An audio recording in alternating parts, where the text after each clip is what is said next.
Quarter Rest is available wherever you find podcasts. If you can't find it on your favorite podcasting app, let me know. I'll find them and take more than my money back. You can email joe@quarterrestpodcast.com. I'm right there. If I said we had a Twitter, I'm sure you'd agree. It's @PodcastRest. Instagram is QuarterRestPod. There's a Patreon now. 5 Whales producing, 10 grand a week. Search for Quarter Rest, you'll find it. Oh, and one last thing. I drink your milk.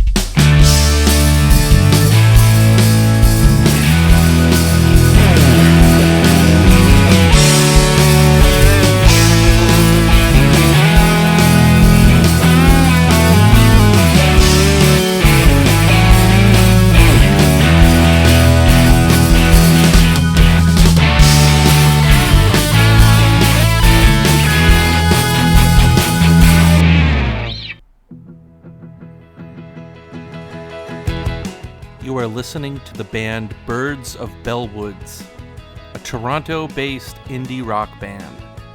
And this week I interviewed Chris Blades, the guitar player for this band. Let's listen. Like the walls we used to share. Are you holding on? 'Cause I'm getting scared.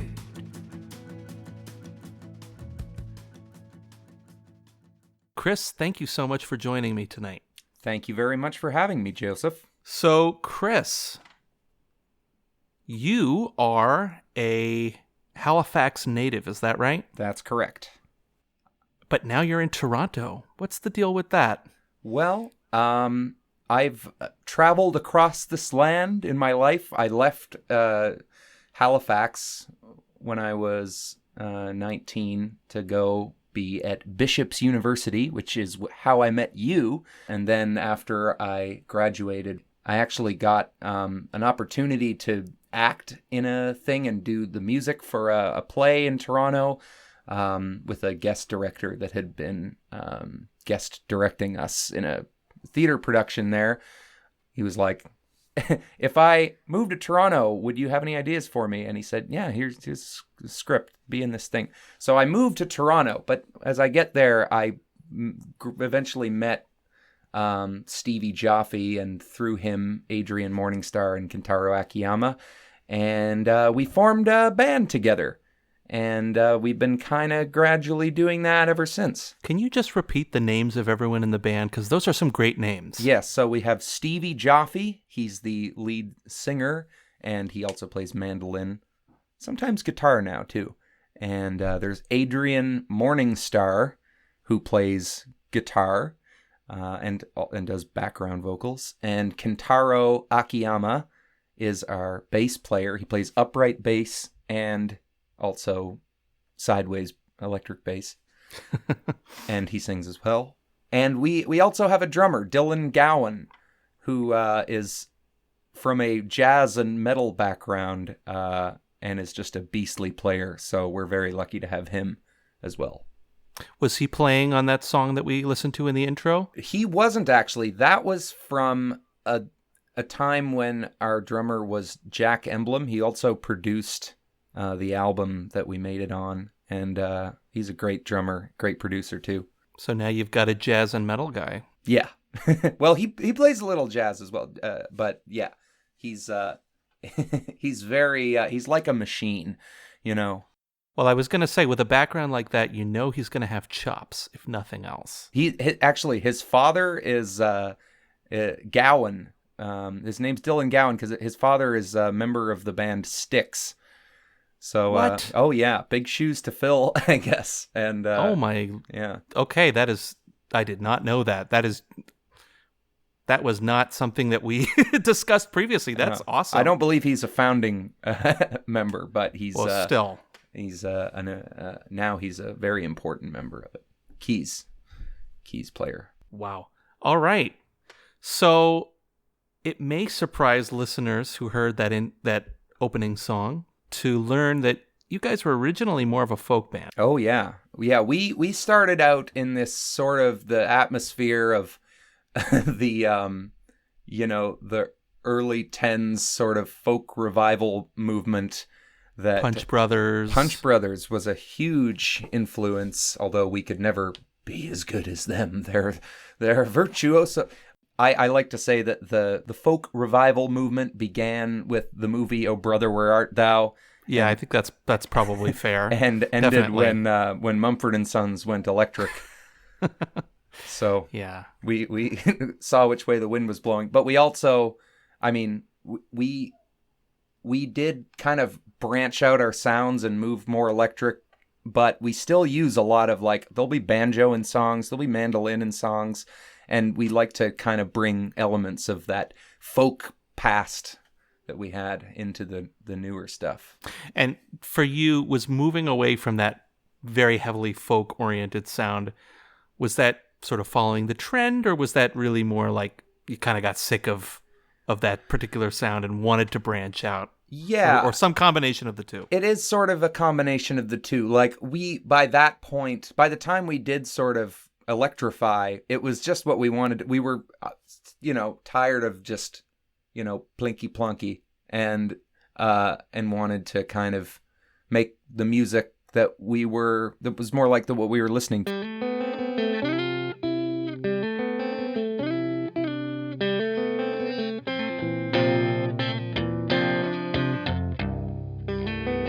Crazy to feel like this, up and down simultaneous, victory and defeat, 1-to-1, we'll have to wait and see.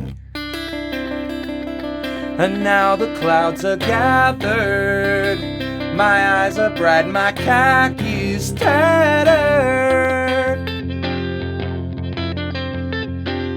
The stakes are raised, the townspeople are anxious and alert. The surface of the reservoir is mirrored and inert. The flag is hanging motionless on a pole outside the court. And in the homes the people look with stares they can't avert.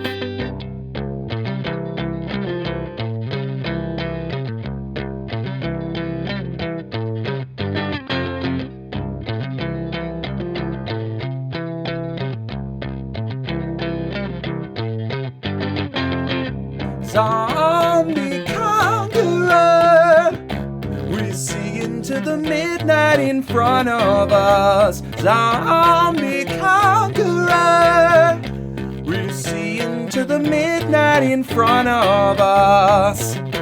My friend, we'll have to see each other more than once. Zombie conqueror, we see into the midnight in front of us. Night! Night! I left home at 15, knew no other one in between. Half a life goes by, only a picture of the sky. And now the clouds are gathered, my eyes are bright, my khakis tattered. The blocking characters are plotting new disloyalties, and sensing their irrelevance they are frowning and displeased. The car chase through the mini-mall and Maria's on the hood. The showdown at the courthouse has been won and all is good.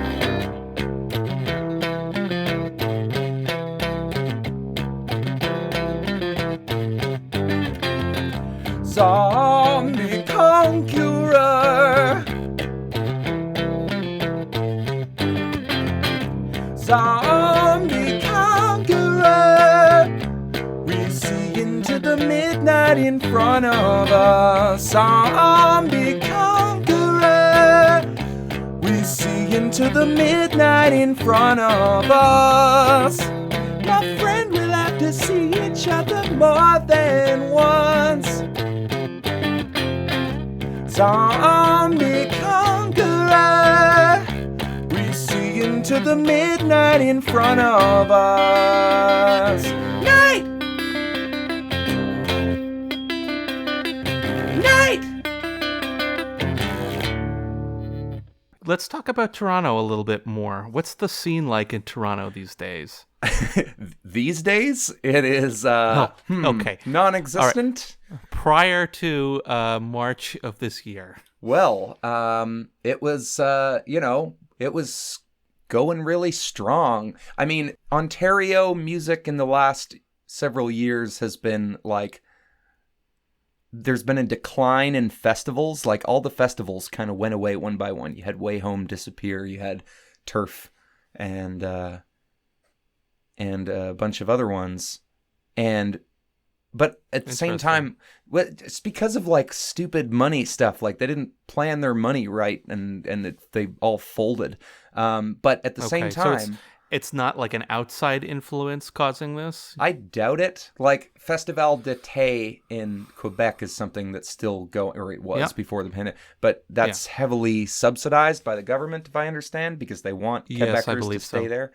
But no such luck for Ontario festivals. So you had a decline in that, but at the same time, you had more and more record labels kind of snatching up new hot bands to kind of diversify what they had.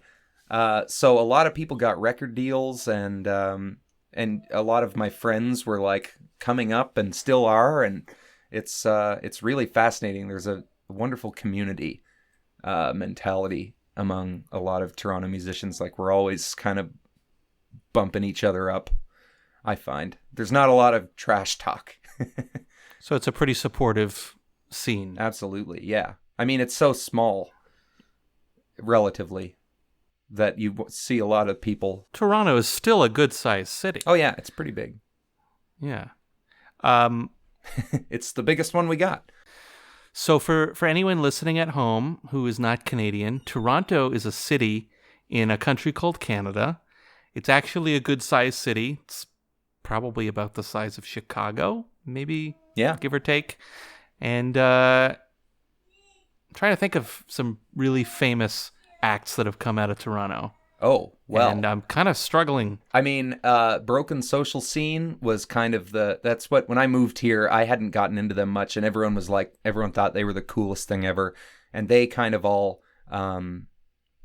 branched off and did their own things, like Feist and Emily Haynes of Metric and Brendan Canning. Metric is from Toronto. Yes, Metric is, yes. That they came out of the Broken Social Scene diaspora. Oh, I didn't know that. Oh yeah, and Always with 2 V's. They're like they're really cool. They're actually, the lead singer is Molly Rankin, and she's out of the Rankin family from Nova Scotia. I don't know if our listeners would know who they are, but they're these treasured family of Canadian folk musicians from Cape Breton in Nova Scotia, which is, I think, my spiritual homeland in a lot of ways. Very associated with kind of Celtic music, and there's a sort of definite Cape Breton style of like fiddle playing, and like a Cape Breton folk music tradition that is like specific to that region. Oh yeah, it's so good. Kitchen Party. Oh, and we have Drake. Drake. Yeah. And see, I was thinking of like a classic rock band, and now I've thought of the obvious one, which is Rush. Oh yeah. Everyone's heard of Rush, and they are indeed from Toronto, or at least the Toronto area. So good sized city. And now that you're listing off some, I mean, there's Drake. So what else do you need? The Beaches are this really hot band right now. They're these 4 women who are amazing, and they started off more as like a punk band, and they kind of mainstreamed a little bit, but they like opened for the Rolling Stones recently. Oh, wow. And they were doing real well before the industry went poof. Is there a style that kind of predominates in Toronto? I mean, there's many styles. It's such a melting pot, I think. I don't know. It's hard to say, because there's like top 40 radio, and then there's Indie 88 radio, which is a lot. It's like the springboard for a lot of up and coming like indie rock bands, and then there's everything in between. So yeah, it's a big melting pot, I'd say. There's a lot of different things going on here. There's a lot of hip hop, there's a lot of indie rock, there's pop music. I've been interviewing a lot of people from Burlington, Vermont, and there's sort of a similar thing going on. It also seems to be a supportive scene. It's also a bit of a relatively diverse scene, given the size of the city, which is not much smaller than Toronto. Yeah. Or sorry, I should say it is much smaller than Toronto. Yeah. But I think people associate Burlington with like jam bands like Fish. Fish. Oh yeah. I went to a Fish concert. Did you recently? I believe it was last summer. How was it? It was great. Fish gets an interesting rep, and I was well aware of that before I went. My friend was like, "Hey, I have Fish tickets. Let's go." And I went, and it's a lot of like guitar climaxes. Like the songs are all kind of built around that. It's like get to the part where he's like doing the David Gilmour style solos. Yep. But they did this. He's a good guitar player, though. Oh yeah, no, he's great. He's got good chops. They did an a cappella thing too, which is really neat, and made it everyone, all the hippies were like, "Oh!" So growing up there, I mean, I've seen like all the members of the band, like at stores and around. Yeah, it's such a small place. You do kind of run into the local famous people. I remember seeing Bernie Sanders at the Barnes and Noble, reading a newspaper back before he was known by everyone in the world. Like, yes, yeah. Well, this was back when he was just. This was before he was a senator. Yeah, right. He was just a mayor? representative. No, this was well after he was mayor, but he was in the House. Oh yeah, serving in the House. And, everyone in Vermont knew who he was, but he was not nationally famous. Right. So. Well, he's nationally famous now. Certainly. But anyway, I just bring up the whole Fish thing because I was curious if there was, like, one sound that really gets associated with Toronto. But as I'm thinking about it, I can't think of any. It seems like it's a big enough city to not be pigeonholed in that way. Yeah, you get bands coming from everywhere. Like... there's different. Nova Scotia, I found, and specifically Halifax, is a very interesting insular kind of community of musicians where it's a lot of kitchen party stuff, but there's like a really cool, like I saw a band once where there was just guitar going through a Nintendo DS and a drummer, and I was like, oh, this is great. How can I listen to this? They're like, we have a tape. They're like, ah. That kind of thing. But it was so cool. And with Toronto, you tend to get people coming from everywhere. The Danforth Music Hall is a really, that's where like, I saw like St. Vincent and I wasn't there, but King Gizzard and the Lizard Wizard, they sold out 3 nights there. They're a band I like. Yeah. You get like big acts that come through there, and then even bigger, there's the Budweiser stage, formerly the Molson Amphitheater, was where I saw Jack White. So that's the kind of level of shows that you can see as well. So, are there any venues that you guys have really grown an attachment to, like maybe venues that you played a lot when you were coming up, or venues that you just really love to play now? Like what are the cool venues? Hell yeah, brother. The Shoe Horse. No.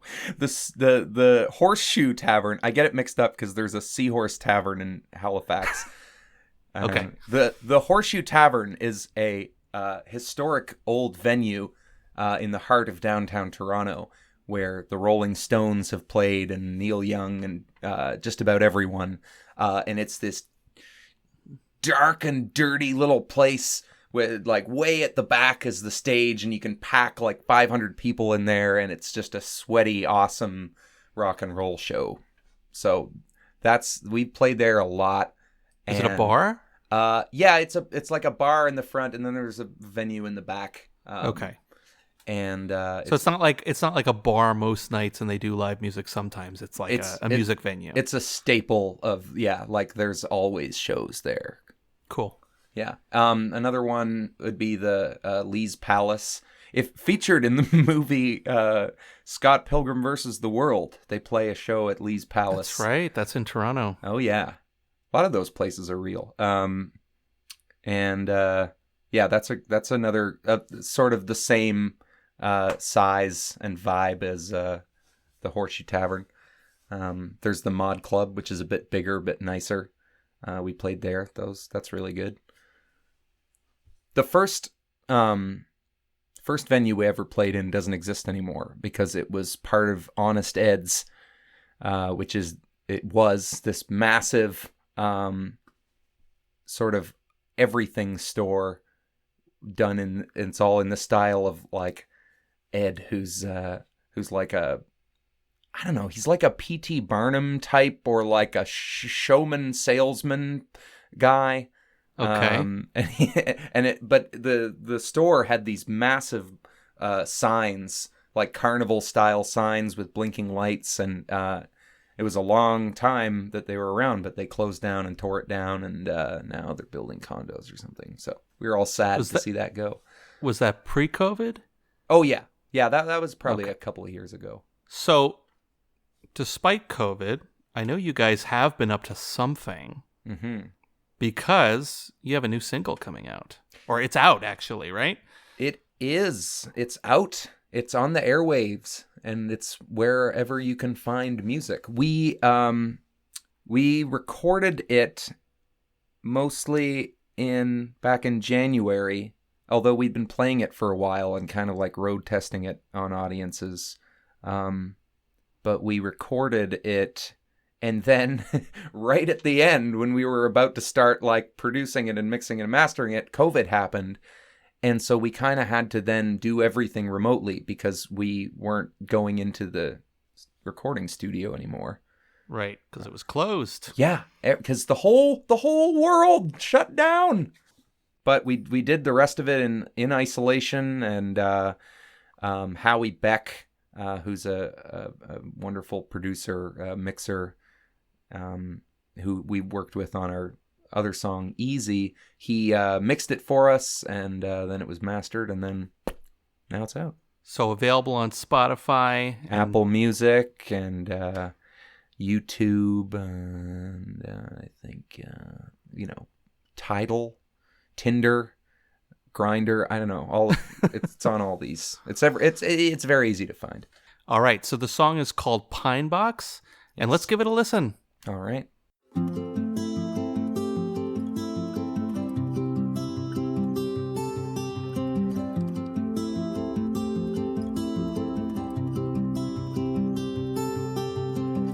Long day, high on the eye of the wave. Lean back, put the change in your pocket, playing games, but there's nothing at stake. So you let yourself slide, now you're slipping away. Yeah, you're slipping away, so all in. Everybody's losing cause there's nothing to win. You are not where you've been. You are divided by what you could still be, and then subtracted from the pieces of you that you still can't see. You're chasing the same thing you buried in the backyard of the house you grew up in, a pine box of nothing.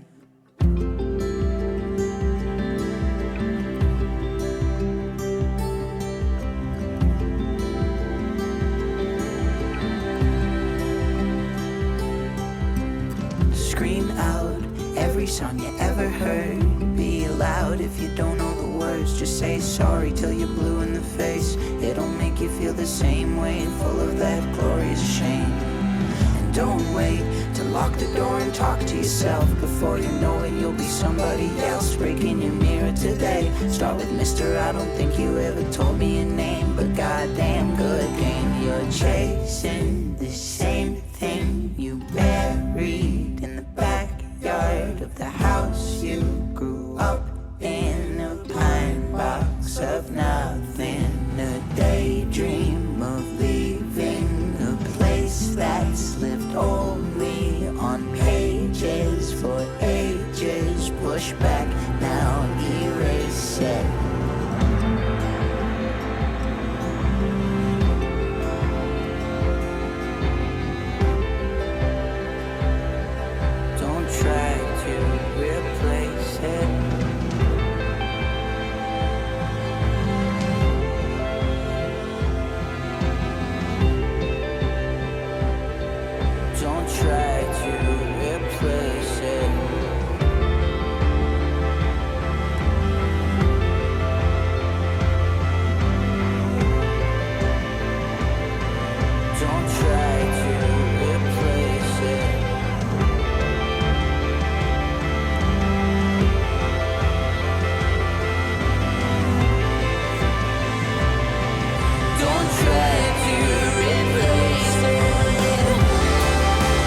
backyard, the house you grew up in, the pine box of nothing, the daydream of leaving, a place that's lived only on pages for ages, push back now, erase it. So this tune is kind of a ballad. I think that's fair to say, right? Can you explain what a ballad is? I don't think anyone's ever really been able to explain it to me. So a ballad is a slow song. I think that's the main sort of defining characteristic is that it's slow, and it's maybe associated with being like a little bit melancholy or a little bit sentimental. Melancholy, for sure. This one is melancholy, but it could also be kind of sentimental or nostalgic. Or it can certainly be all of the above, but that's my understanding of what a ballad is. So I think it would be fair to call this a ballad. It's a slower song. It's softer. It's not a rockin' high energy song. But it does eventually get that way, though. It's true. It does. Yeah. So it's maybe more of a power ballad, which is a song that starts like a ballad but builds to a crescendo. Yeah, which I think it's pretty fair to say. So can you just tell me a little bit about this song, like how it was written? Yeah, well, I mean, Stevie is the primary lyricist, so he penned this one and came in and was like, "Guys, I've got something here," and he played it for us, and I loved it. I think we all saw it, its potential for us all liking it right from the get-go, and then did he come in with just lyrics or with a melody as well? Yeah, he had lyrics and a melody. I think the main difference between it now and then was once we got into getting the song how we like, because he brings stuff in a lot of the time and then it filters through the rest of us until we've got something that we all want to put our stamp on. And then, but oftentimes there's like only two chords, so then we have to go in and apply chord syntax to the song and have it go to 6 and then the 4 and then the 1 and then the, Sure. Just make it a little more interesting, a little more music song. Although, if you're the Rolling Stones, you can pull off a 2-chord song. Oh, hundo. If you're Motorhead, you can pull off a 1-chord song. Otherwise, you better spring for at least 3. Yeah. And hey, if you can do 4 or 5, you're getting into Rush territory. So yeah. And you can do a no chord song if you're. That's true. If you're John Cage, is that who it is? A no music song. Yeah. A no sound song. Ooh. If you're John Pootie Cage. Tang. It's called.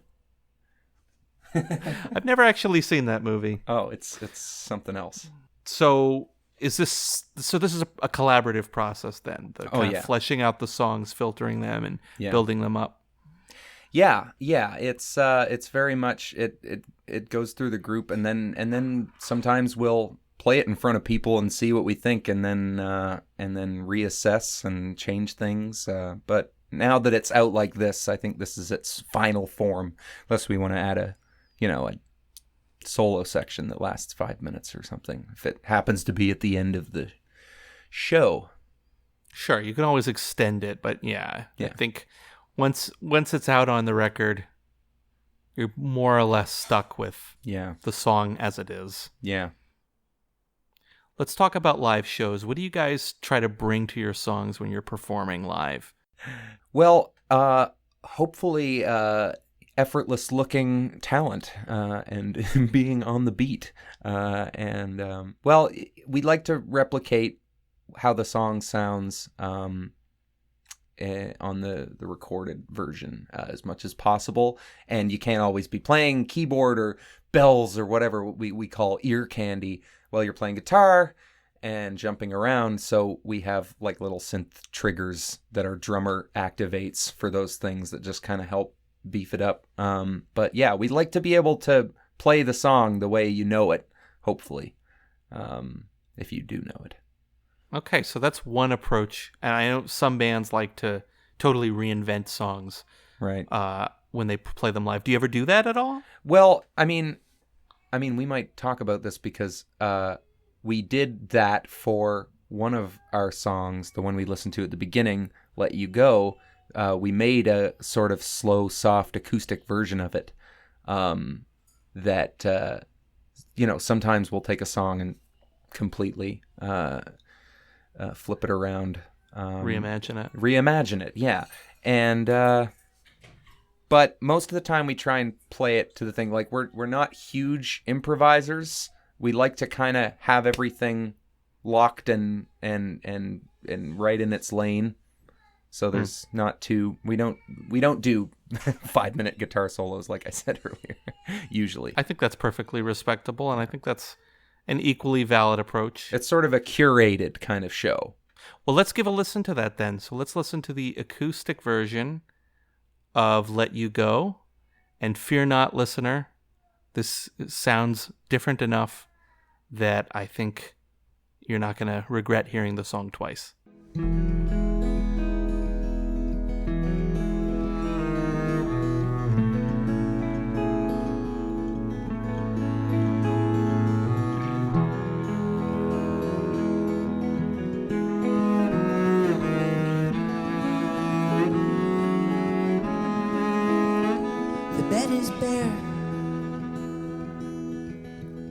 Like the walls we used to share. Are you holding on? 'Cause I am getting scared that I'm not strong enough to say goodbye. Don't know if I'll survive.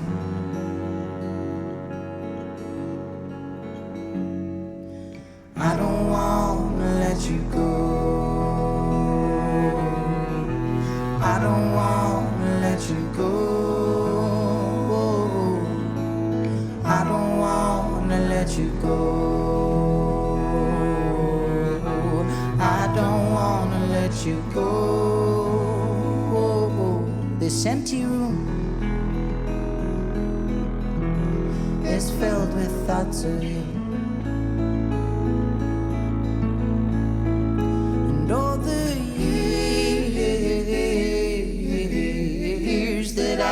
Looking forward to,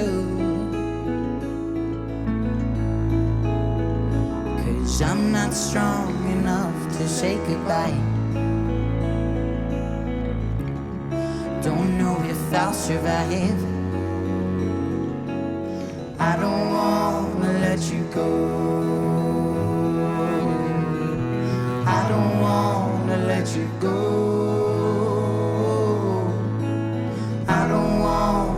You go. I don't wanna let you go. It's letting go that makes a man. But I hold on to what I can. It's letting go that makes a man. But I hold on to what I can. Losing all the love that could have been. And I'm giving you to him. I don't wanna let you go. I don't wanna let you go. I don't wanna let you go. I don't wanna let you go. I don't wanna let you go. The bed is bare.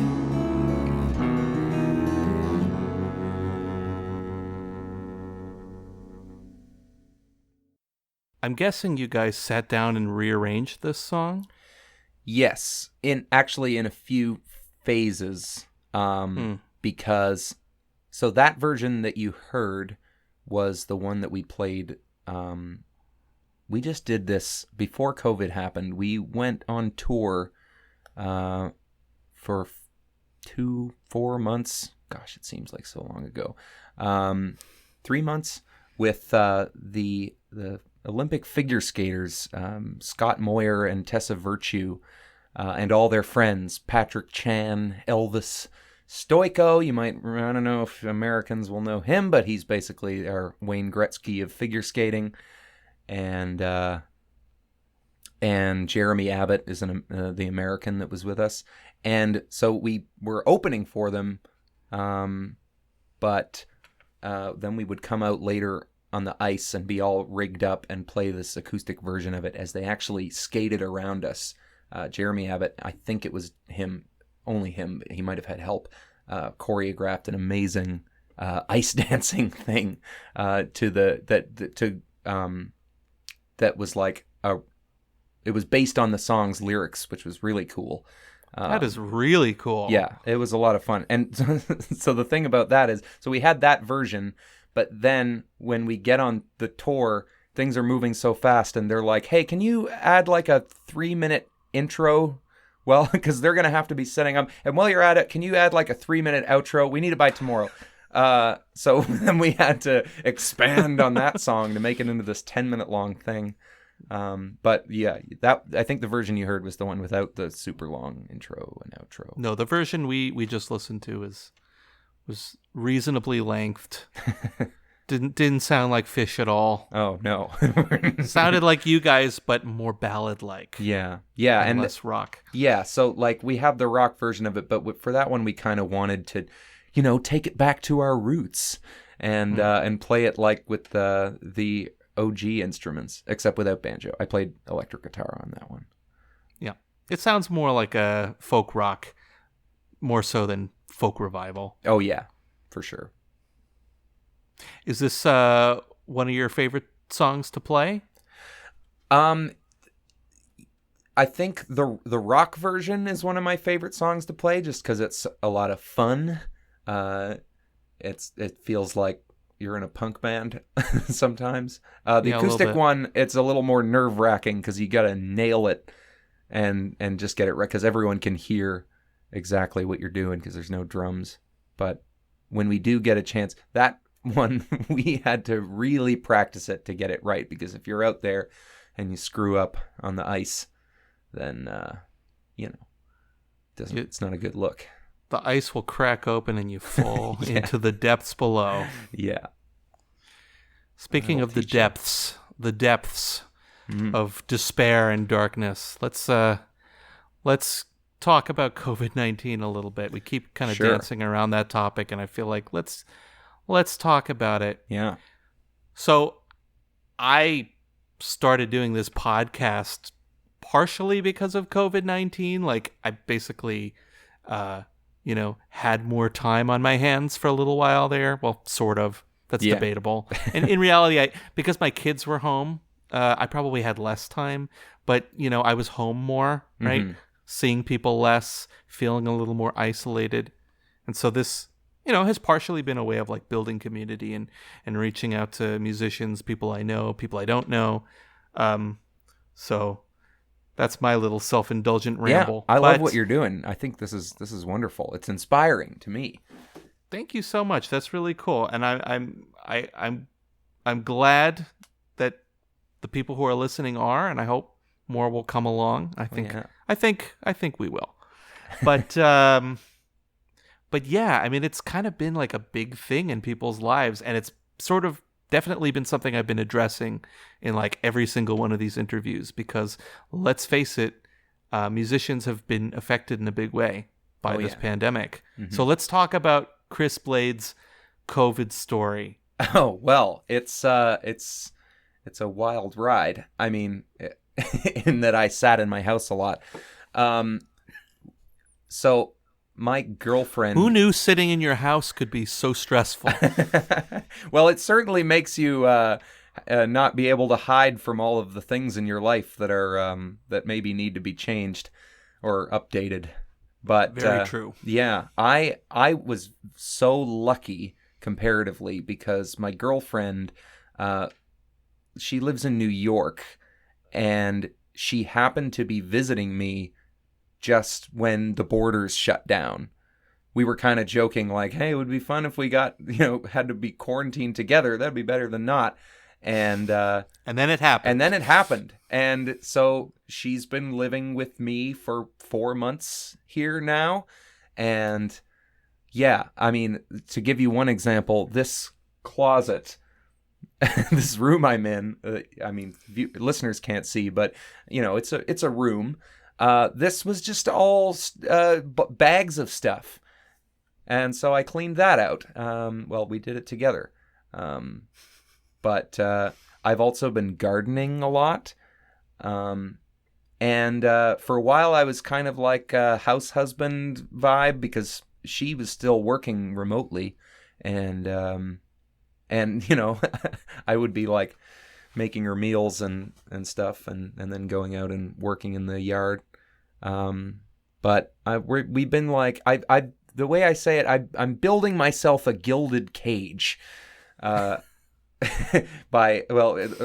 of with a hanging Gardens of Babylon kind of vibe outside, because I want, because if we have to spend all our time here, then you want to have the most beautiful prison you can. Exactly, yeah. So, and most of it's done now. We've got all the plants planted, and we have beautiful sunflowers out front that are growing. But when it comes to music, it was also a bit of a wake-up call for me because I had the studio before that, and I had this wonderful team that I could collaborate with on music every day. And suddenly that is gone, and so it's like, oh, well, now I have to buy a microphone, and now I have to get a computer that can handle Logic and get an interface and get all these cables, and like, because if I can't do it myself, then what am I doing? So that was you're screwed. Yeah, that was a huge thing for me. It's how I'm able to record this now. But I was like, I have to be able to record from home. So I've been turtling in that regard. What studio did you have access to before? So we would share. It's a godless, nameless place. It's not a real. We've recorded at Canterbury Studios in Toronto, and what's it called? Noble Street Studios. They're really nice. This is just one that we share with a few other bands, but it's great because there's a basement, and so we can record from the upstairs while we're playing downstairs. Yeah, it's a little bit tight corners, but it gets the job done, and it makes me exercise because I had to bike there. It's like a 40-minute ride there and back. And now you're doing the bedroom studio thing. Yeah, well, we've actually recently, things have started to open up back in Toronto now, although mostly around Toronto. They, I think, announced Phase 3 starting on Friday for a lot of the province, but not for us. But okay, Toronto's still doing Phase it 2. Staggered. Oh yeah. Okay. But since things have opened up a little bit, we've been able to get back in there a bit more and play music and record demos because we have to make an album. We are making an album. And some really good work got done when we came back for the first time, which was only a couple of weeks ago. But it was like, I got the feeling that everyone was really, they'd been building up a lot of energy in their solitude, and it came out in a really beautiful, productive way. So, yeah. All that pent up musical creativity and all that like built up irritation with the situation just kind of caught fire and made some good things happen. Yeah, it was like the floodgates were released. Like we had an outlet finally. So that was nice. Tell me about the album. The album is, gosh, I mean, I think it probably would have been recorded by now had COVID not happened. So it's still kind of in its early stages. We have like 50 songs to choose from. We've been writing a lot since our last album came out, but a lot of them they still have to go through kind of revisions to get them to where we want. So there's a lot to choose from, and it's been about like getting in there with a plan to just, okay, we're gonna do 4, 5 songs this week and just really like play them together and nail them down and kind of figure out what's meat and what's fat. Yeah, it's so I would say it's still kind of we need to, where the plan is to focus in on the best stuff that we have, and but a lot of them have connecting sort of vibes with each other. So sometimes you craft a whole album that has, one kind of narrative thread, and other times you can kind of stitch it together because the songs have a close enough vibe with each other. And I think the album's going to be something like that. But we also, I don't know if I can't say who his name is, but we signed up to work with a pretty cool producer that, and he was telling us, he was saying that, in a lot of the bands he's worked with, the song that becomes the single is the last one that you record. It's like you get to the very end of the process, and then the one has just been there the whole time, and it flows out. And I believe that. And so we're interested to see that. But maybe the song, maybe the one is already one that we think it will be.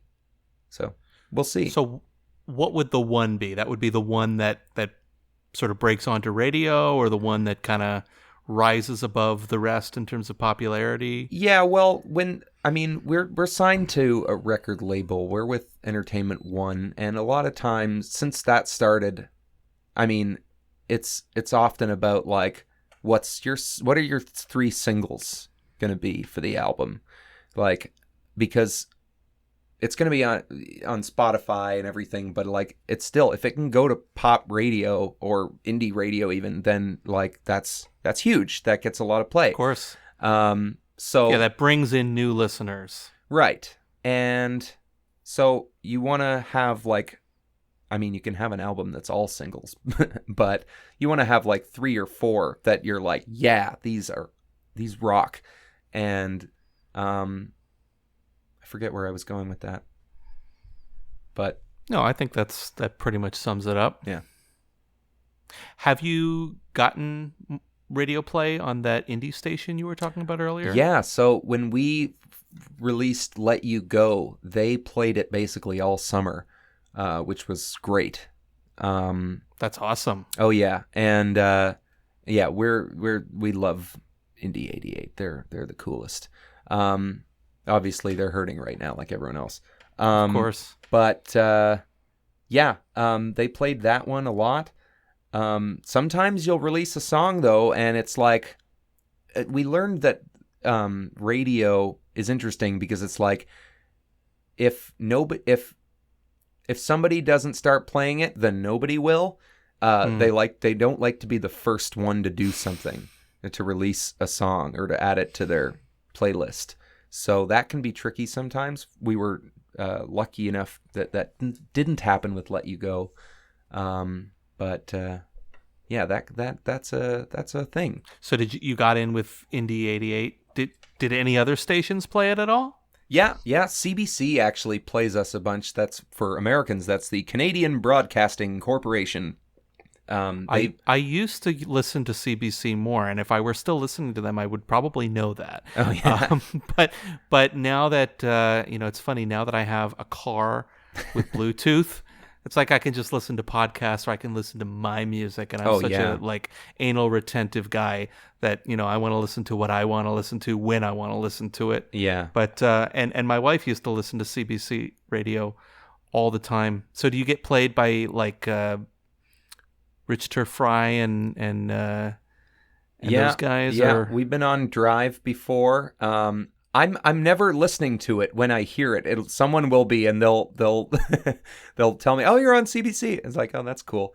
Yeah, they've been very kind of consistently good to us. So, That's great. Yeah, big fans of the CBC. Yeah, I normally do like to have kind of a curated soundtrack of my day. I've always been like that. Like, even when I was a kid, I've never been particularly fond of radio.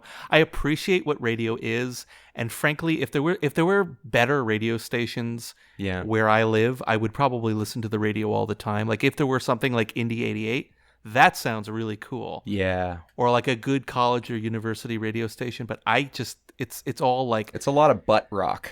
A lot of butt rock. You got your classic rock station, which plays like Led Zeppelin, 10 times a day.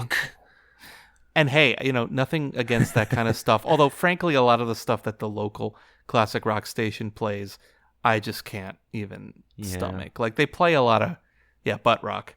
And then there's CBC, which I really like. I think CBC has a lot of great content. Yeah. I'm just so picky that I tend to want to listen to my own stuff.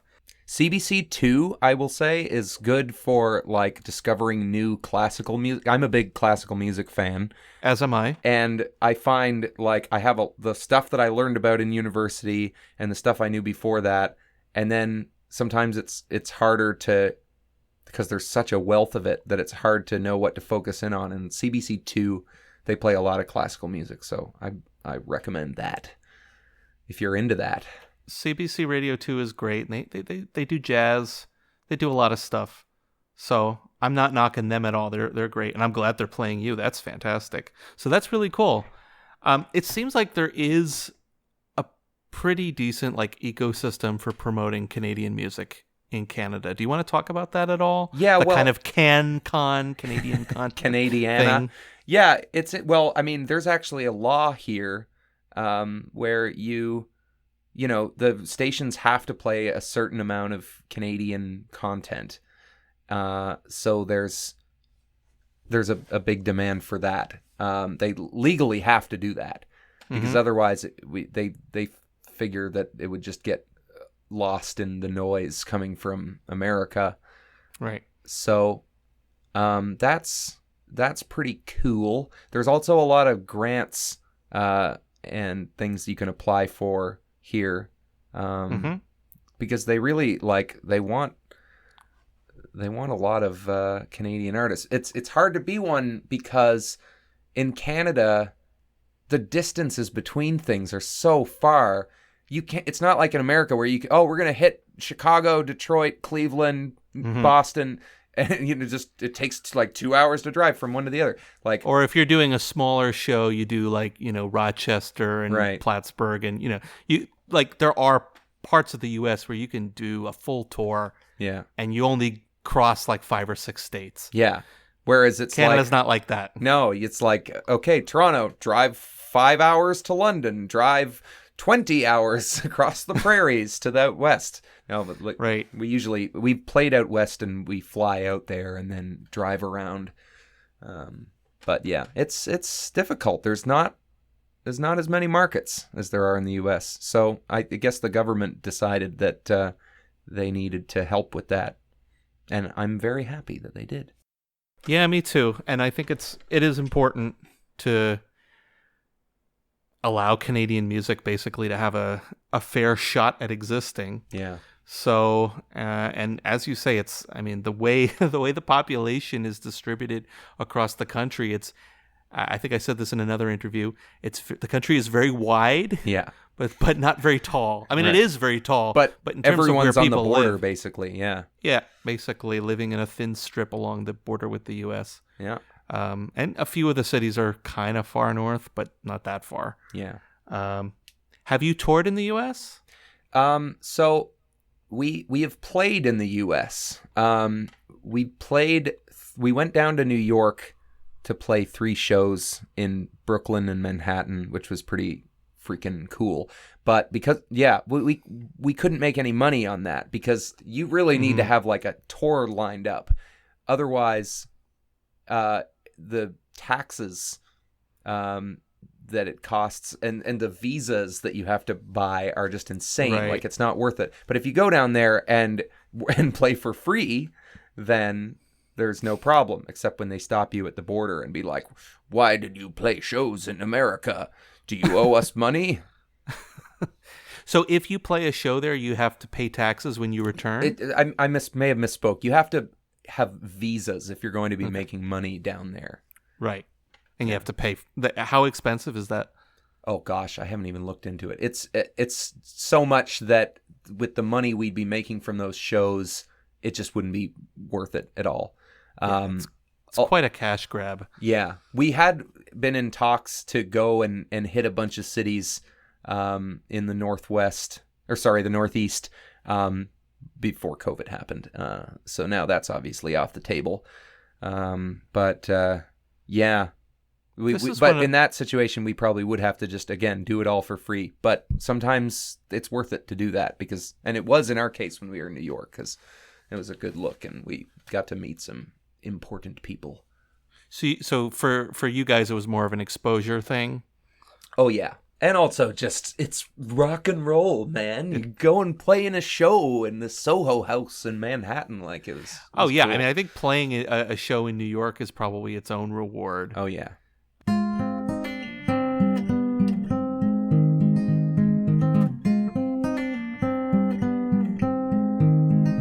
I woke up, but I could fall back to sleep if I just closed my eyes. Don't need lullabies. I choke up when I think of what I must say to you tonight.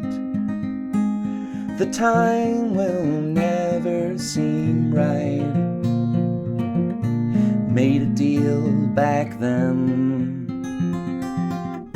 on which all of our little plans depend.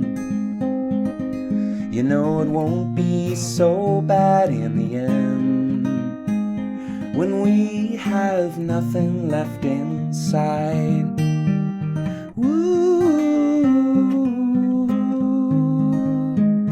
ooh. Old Tijon doesn't do it for me anymore when I'm stuck and way down on my luck. And the song that I owe to you doesn't sound like it did in my mind. But I feel time slipping by, and my crutches start to bend, just when I thought that I was on the mend. You know it won't be so bad in the end, when we have nothing left inside.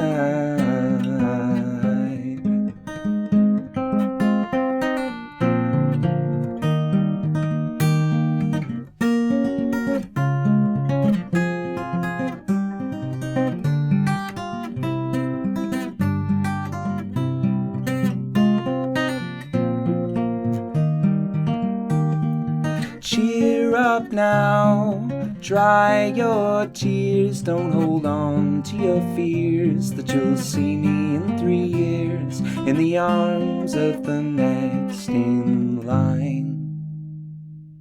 I listened to a bit of the Adriana Chabot, Andriana. Is that how you're saying? Adriana. Yeah, she's wonderful. I've always been a huge fan of her, so it was really cool to get to listen to that. Yeah, and that's why I had her on. Yeah, because she's great. She's really talented. And can I just say, Cricket Blue, I listened to that. That put the fear of God in me, honestly, when I was thinking about being on this thing, because they are so talented. My goodness, just such like creative use of melody and chord. Like, I was blown away by them. I've been listening to them ever since. Well, Vermont is also... So I know Laura from Cricket Blue from high school. Oh, yeah. And I had never met Taylor. He's the other half of the duo. Yeah. But I have to say, my high school was another like hotbed of musical talent. There were really a lot of good people, and not just my high school. Some of the surrounding schools, like Vermont in general, at least when I was there growing up, there was a lot of great music happening, and it's like certain places just sort of become like magnets for good musicians, or just like breeding grounds for good music. And I have to say, I've been lucky enough to find myself in a couple of hot spots. Maybe let's not use that term. That term has a negative connotation these days. Sounds like, oh gosh, get away! 6 feet. Yeah. Some of the places you have to wear a mask to keep the musical talent out of your lungs. Don't touch the musical talent. And I'm very privileged to say that. Yeah. Chris, could you play for me? Absolutely. And not just me, the audience.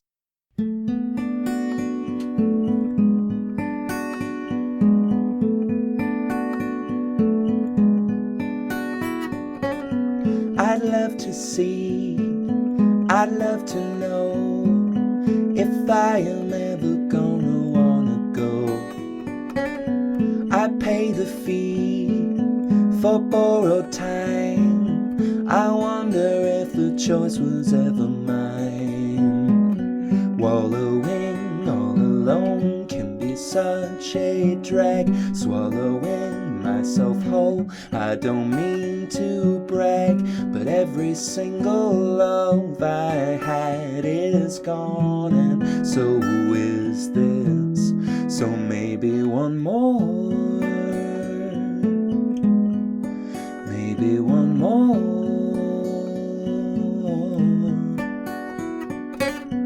Over my head, dim lights are hung, penumbra's deepen with the setting sun.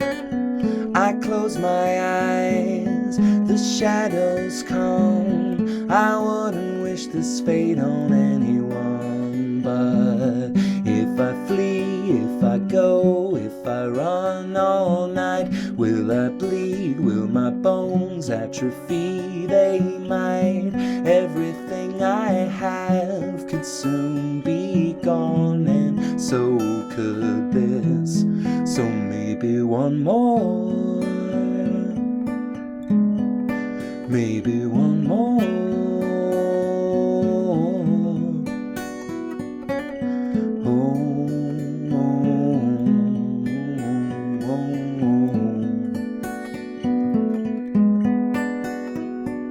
I can't keep on taking my own bad advice. I wonder when my body's gonna fade to black and white. Ooh, ooh, maybe one more. Maybe one more.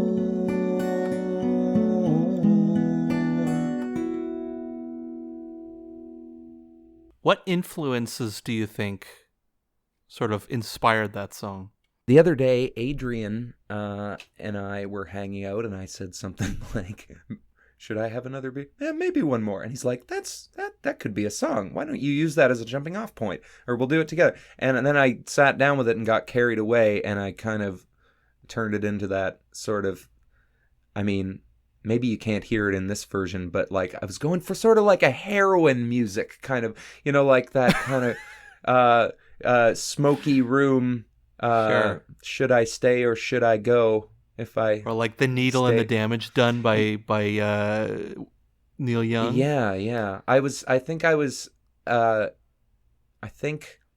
channeling a bit of like King Gizzard and the Lizard Wizard's quieter music, and maybe Mac DeMarco a little bit thrown in. So you get that with the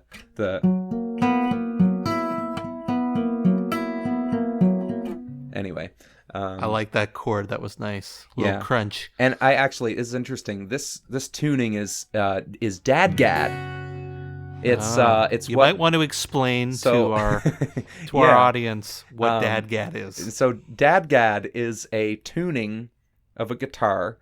You take the E string, the big low E string, The big fat boy. and you tune that down to a D.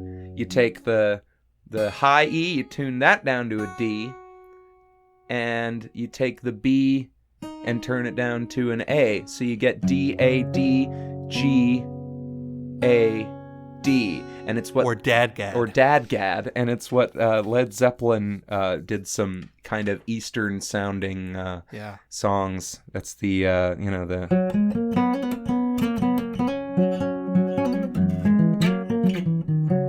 Oh, there's that.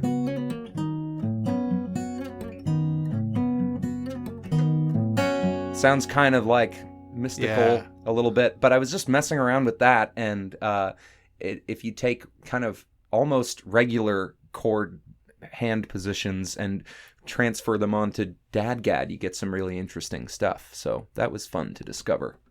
As a guitar player, I have found that it's really fun to retune the guitar, sometimes even to a tuning you've never used before. Oh, yeah. And just play around, sort of assume the normal hand shapes and like move them around and see what happens. Yeah. And and dadgad is a really good one because it's close to a normal tuning, but it's like there are little surprises hidden in there. So I've certainly found that dadgad's a fun one to play around with. So oh yeah, it's a good one. I also like I think it's called double drop D, where it's like dadgad except you still get the B up there. A lot of oh, never tried that one. Oh yeah, it's fun. Dirty Projectors is a band that I really like, and they use that one sometimes to cool effect. Yeah, this is like folk guitar players play around with a lot of these alternate tunings. And then it was sort of brought into rock music by like people like Jimmy Page. Yeah. Speaking of which, is Jimmy Page an influence for you? I was a huge Led Zeppelin fan when I was a teenager, and I mean, they're still undeniably like one of the greatest rock bands ever. I think they're just so, it's like it's like alive because of that whole loose but tight thing. It's like it breathes and it feels organic as well as being like technically really good. And it just rocks, man. Jimmy Page, probably a big influence. It's hard to track your influences because I've been into a lot of different bands. I'm a big Radiohead fan as well. So, yeah, draw from that. Johnny Greenwood? Oh, yeah. He's a cool dude. He is. Did one of my favorite soundtracks? Film soundtracks. Yeah, you know which one I'm talking about. I was wondering if you're going to bring that up. Yeah, of course, I love that. I can't talk about Johnny Greenwood and not bring up the fantastic soundtrack to There Will Be Blood. Give me the blood, Eli. Give me the blood. I want the blood. We could make an entire episode just quoting that movie. Give me the blood, Eli. I love that delivery in that line that you're quoting there. I love that scene is fantastic. Talk about those things. One of the most quotable movies maybe of all time, and also just a great movie in general. Oh yeah. But the soundtrack done by Johnny Greenwood of Radiohead is really cool, really interesting. There's almost no guitars. Are there any guitars at all? I don't think there are. I think it's just I think it's all strings and percussion and electronic stuff as well, like that ticking in the scene where the well explodes. Yeah, the well exploding scene. Yeah, you're right. There's some electronic stuff, but it's mostly percussion and strings. Yeah, and there's a bit of piano. Dissonant strings. Really dissonant strings. Really avant-garde. Almost like a techniques. Horror movie. Yeah. Yeah, it sounds like. Well, I mean, in some arguably ways, is, it kind of arguably is a horror movie, but the music is so cool, very evocative. Yeah. And I'm not the world's biggest Radiohead fan, but man, oh man, I have to respect them because anyone who can write a soundtrack like that is good. And to be clear, Radiohead is an undeniably good band. I just have a chip on my, not a chip on my shoulder, but there are several songs of theirs that I quite like. I love Karma Police. Oh yeah. I think that's a great one. I really like Paranoid Android. But for me, the band as a whole is a little bit overrated. Yeah. You're tuning your guitar, and I'm scared you're about to play a Radiohead song. It's a all bluegrass, all Creep covers session now. Well, I was going to say, this would not be a first for this podcast. We do have a very entertaining banjo cover of Creep. Yeah. So as long as you don't play that, I'm very cool with you doing a Radiohead tune if you want. Oh, that's not right. Yeah, there it is.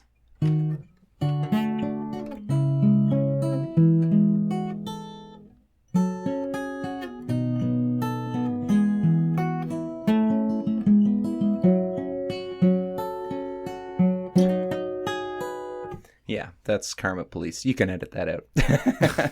We're going to leave it in. This I guess what you get. This is what you get. Yeah. Do you want to try doing the song? Do you know it? Yeah, I think I do. Yeah. Oh.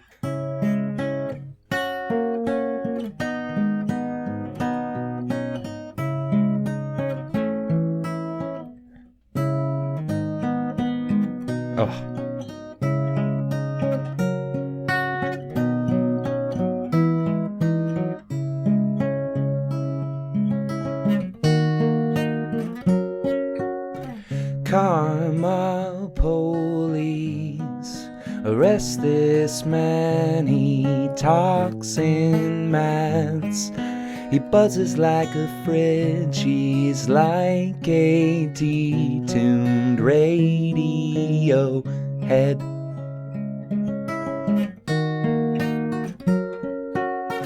Karma police, arrest this girl, her Hitler hairdo is making me feel ill, but we have crashed her party.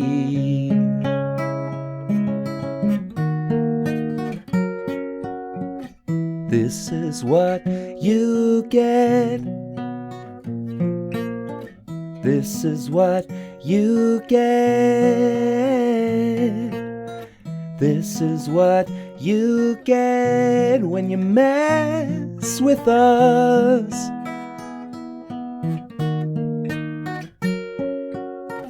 Karma police, I've given all I can, it's not enough. I've given all I can, but we're still on the payroll.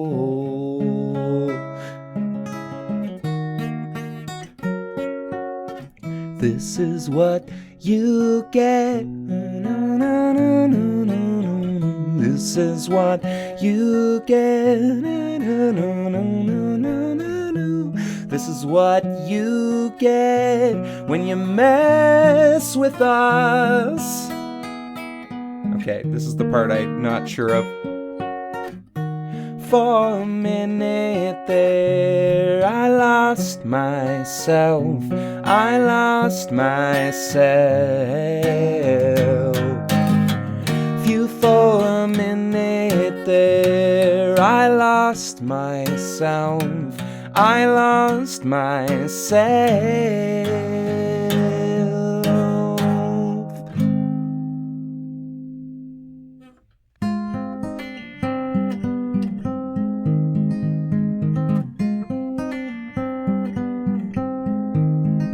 I woke up, but I could fall back to sleep if I just closed my eyes. Don't need lullabies. I choke up when I think of what I must say to you tonight. The time will never seem right. Made a deal back then, on which all of our little plans depend. You know it won't be so bad in the end. when we have nothing left inside. Woo, woo. Old T-Sean doesn't do it for me anymore when I'm stuck and way down on my luck. And the song that I owe to you doesn't sound like it did in my mind. But I feel time slipping by, and my crutches start to bend just when I thought that I was on the mend.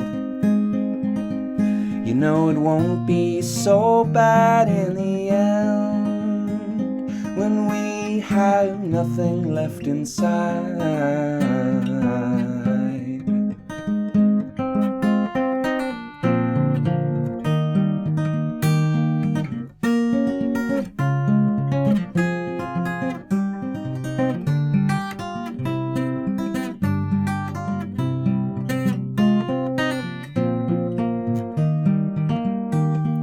Cheer up now, dry your tears, don't hold on to your fears, that you'll see me in 3 years in the arms of the next in line. So, Chris, thank you so much for joining us. This has been great. Thank you so much, Joe. This was really, really super duper fun. Yeah, I had a lot of fun hearing you play. Your guitar playing is fantastic. Thank you so much. The last time you and I saw each other frequently, you were kind of more starting to learn guitar, and you were getting there, but your playing is really matured and sounds really good. Thank you so much. That's wonderful. And you're able to play difficult parts and sing them at the same time. That's not nothing. Yeah, I mean, that's what I have to do most of the time. So I, practice hard to lock that kind of thing in and just kind of disassociate my head from my hands. Practice makes perfect. Yep. So Chris Blades, everybody, vocalist and guitar player for Birds of Bellwoods, based in Toronto. When COVID-19 stuff calms down, try and see these guys live. I have not had the pleasure, but I will certainly, I hope there will be another tour coming sometime in the next several years or decade or whatever. And I hope you guys come by where I am. And check them out on Spotify, Apple Music, and everywhere else that you would happen to listen to music. Which are also places that you can listen to Quarter Rest. So once more, thank you so much, Chris. This has been a blast. Thank you. My pleasure. Thank you so much. And that's our show for the week. What a rager. What an absolute banger that one was. Big thank you to Chris Blades for appearing on the show. And a big thank you to Birds of Bellwoods for allowing us to put the music on here.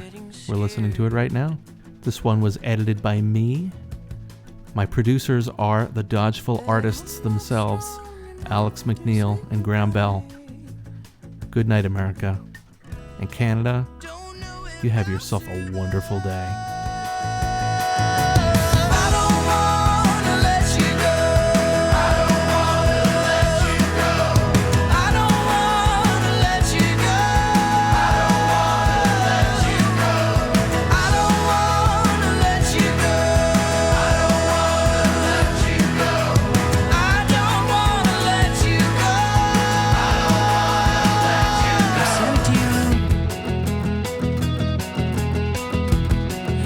Filled with thoughts of you.